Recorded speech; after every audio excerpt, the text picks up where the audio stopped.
कल supreme court में MCD mayor चुनाव के मामले में आम आदमी पार्टी की बहुत बड़ी जीत हुई, जनतंत्र की जीत हुई, दिल्ली की जनता की जीत हुई, देश की जनता की जीत हुई। जो गलत तरीके से एलजी साहब और बीजेपी वाले हारने के बावजूद भी जोर ज़बरदस्ती करके असंवैधानिक तरीके से, गैर कानूनी तरीके से बीजेपी का मेयर बनाने की कोशिश कर रहे थे, उस षड्यंत्र को एक तरह से नाकाम कर दिया सुप्रीम कोर्ट ने। अभी थोड़ी देर पहले मैंने एलजी साहब के पास प्रस्ताव भेजा है कि 22 फरवरी को मेयर के चुनाव कराए जाएं। मैं उम्मीद करता हूं कि अब जल्द ही चुनाव होंगे और जल्द ही दिल्ली को उनकी मर्ज़ी का, जो उन्होंने वोट डाले थे, जो मैंडेट दिया था, उसके हिसाब से मेयर मिलेगा। लेकिन आज जो मैं आपके सामने रखने जा रहा हूँ मुद्दा, वो सुन के आप लोग चौंक जाएंगे। कल सुप्रीम कोर्ट के अंदर जो केस हुआ,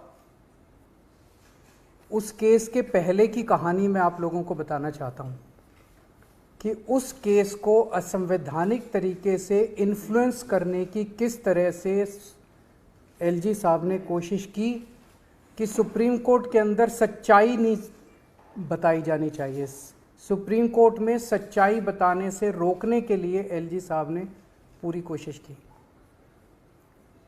शैली ओबेरॉय जो हमारी मेयर कैंडिडेट हैं, उन्होंने सुप्रीम कोर्ट में केस किया। उस केस में उन्होंने दिल्ली सरकार और एलजी दोनों को अलग अलग पार्टी बनाया, क्योंकि दोनों के व्यूज़ अलग अलग थे। एलजी साहब ने कुछ कदम उठाए थे जो दिल्ली सरकार के मुताबिक असंवैधानिक थे, गैर कानूनी थे। तो शैली ओबेरॉय ने दिल्ली सरकार को, एलजी को अलग अलग पार्टी बनाया। दिल्ली सरकार ने यूडी सेक्रेटरी को आदेश दिए कि इस केस में गौतम नारायण को दिल्ली सरकार की तरफ से वकील नियुक्त किया जाए। दिल्ली सरकार की अपनी मर्जी है कि वो किसी को भी वकील बना सकती है। एलजी साहब ने 9 फरवरी की रात को, मुझे याद है कि अगले दिन केस था, 9 फरवरी की रात को यूडी सेक्रेटरी को ये आदेश जारी किया। इसकी कॉपी हम लोगों ने आपको भेज दी है। इसका सेकंड पैराग्राफ अगर आप पढ़ेंगे तो एलजी साहब ये कह रहे हैं कि honourable lieutenant governor has desired that urban development department shall defend this petition.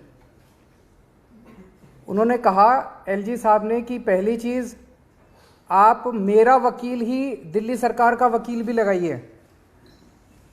Shri Tushar Mehta LG साहब के वकील थे। दिल्ली सरकार के अफसर को आदेश दिया गया कि तुषार मेहता को ही दिल्ली सरकार का वकील भी लगाइए। तेरा वकील तो तेरा वकील भी मेरा वकील और मेरा वकील भी मेरा वकील। मतलब ये तो दुनिया के इतिहास में पहली बार हो रहा होगा कि दो अपोजिंग पार्टियां, दोनों अपोजिंग पार्टी का वकील एक ही होगा। तेरा वकील भी मेरा वकील और मेरा वकील भी मेरा वकील। तुषार मेहता दिल्ली सरकार का वकील और तुषार मेहता जो है वो एलजी का भी वकील। फिर इसमें लिखा है कि Delhi urban development department shall defend this petition. LG साहब उसको कह रहे हैं अफसर को कि जितने गलत काम मैंने किया आपको सुप्रीम कोर्ट में उसको डिफेंड करना है। आपको सच्चाई नहीं बतानी, आपको देख के सुप्रीम कोर्ट के अंदर मेरे सारे गलत कामों को डिफेंड करना है। एक किया। दूसरा आदेश, you should engage the services of Shri Tushar Mehta. मेरा वकील तुषार मेहता है, तुम भी तुषार मेहता को करो, तुम अपना वकील गौतम नारायण को मत करो। और तीसरा कहते हैं, counter affidavit has been file, कि तुम वहां क्या बोलोगे ये भी मैं तय करूंगा। तुम्हारा वकील ऑपोजिट पार्टी, दो पार्टियां कोर्ट में हैं। एक पार्टी अपनी दादागिरी, अपनी गुंडागर्दी, अपने पद का दुरुपयोग करके दूसरी पार्टी को कहती है कि तेरा वकील भी मैं तय करूंगा, तेरी सबमिशंस भी मैं तय करूंगा और तू मेरे पक्ष में बोलेगा। ये तो इन्होंने, ये क्या है? तो ये दो डायरेक्शन जब उस अफसर के पास गई, उस अफसर को दिल्ली सरकार के मनीष सिसोदिया जी ने डायरेक्शन दी कि आप गौतम नारायण को कीजिए, एलजी साहब ने डायरेक्शन दी कि आप तुषार मेहता को कीजिए। वो बेचारा अफसर, आप सोच सकते हैं क्या करता। उसके पास कोई चारा नहीं था, उसने तुषार मेहता जी के पक्ष में अपना वकालतनामा दी। दिल्ली सरकार का वकालतनामा भी तुषार मेहता जी के पक्ष में दे दिया। क्यों दिया? उस अफसर के पास 2 ऑर्डर थे। एक दिल्ली सरकार के मंत्री का ऑर्डर था जिसके अंडर में वो काम करता है, उसका एलजी से कोई लेना देना नहीं है उस अफसर का, और एक एलजी का ऑर्डर था। एलजी कह रहे हैं तुषार मेहता को वकील लगाओ, ये मंत्री जी कह रहे हैं, उसके अपने मंत्री जी कह रहे हैं कि गौतम, उसने तुषार मेहता के वकालत के पक्ष में वकालतनामा दे दिया। तो तुषार मेहता सुप्रीम कोर्ट के अंदर दोनों पार्टियों की तरफ से खड़े थे, दिल्ली सरकार की तरफ से भी खड़े थे और एलजी साहब की तरफ से भी खड़े थे।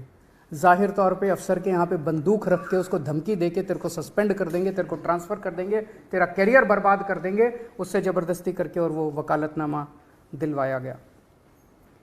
एलजी ने ऐसा क्यों किया? एलजी ने ऐसा इसलिए किया, एलजी साहब जानते थे कि उन्होंने जितने काम किए हैं वो गैर कानूनी है, असंवैधानिक है। अगर सुप्रीम कोर्ट के अंदर उनकी पोल खुल गई तो एलजी मुंह दिखाने के लायक नहीं बचेंगे। इसीलिए उन्होंने गुंडागर्दी करके, अपना पद का दुरुपयोग करके उन्होंने दोनों पक्षों का वकील एक करवाया, दोनों पक्षों का काउंटर एफिडेविट एक करवाया। तो इससे साफ साफ जाहिर है कि सुप्रीम कोर्ट में सच को छुपाने के लिए एलजी साहब ने ये सारा षड्यंत्र रचा। जैसे हम फिल्मों में देखते हैं, ये बहुत बड़ा गुनाह है, ये क्राइम है। एलजी साहब ने जो किया वो वही काम किया कि एक पार्टी के सच्चाई को सुप्रीम कोर्ट के सामने रखने से रोकने के लिए उन्होंने अपना ये सारा षड्यंत्र रचा। ये मैंने कई वकीलों से सुबह से बात की है।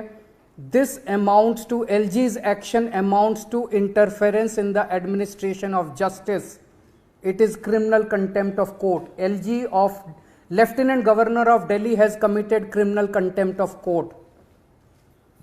मैंने आज एलजी साहब को ये चिट्ठी भी लिखी है, आप लोगों को उस चिट्ठी की कॉपी भी दे दी है, और मेरी एलजी साहब से अपील है कि इस तरह से गुंडागर्दी करके दिल्ली को चलाने की कोशिश मत कीजिए। दिल्ली